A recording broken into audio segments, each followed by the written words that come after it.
Welkom by ons bespreking oor die ontleding van transaksies met behulp van die rekeningkundige vergelyking. Hierdie fundamentele konsep, bates, laste, ekwiteit, is van kardinale belang om te verstaan hoe saketransaksies finansiële state en algehele finansiële gesondheid beïnvloed. Die rekeningkundige vergelyking verseker dat elke transaksie ten minste een komponent beïnvloed wat balans handhaaf. Byvoorbeeld, aankope op krediet verhoog beide bates en laste, terwyl inkomste bates en ekwiteit verhoog, wat veranderinge in finansiële posisie weerspieël. Die ontleding van transaksies deur die rekeningkundige vergelyking is noodsaaklik om die uitwerking daarvan op 'n besigheid se finansiële status te verstaan.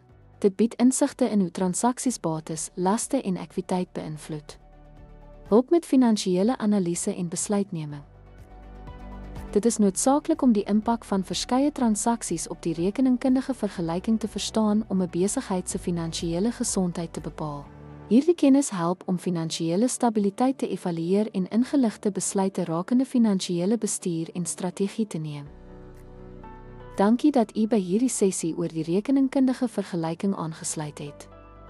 Die bemeestering van hierdie konsep is die sleutel tot die ontleding van finansiële transaksies en die begrip van hul implikasies op 'n onderneming se finansiële posisie en gesondheid.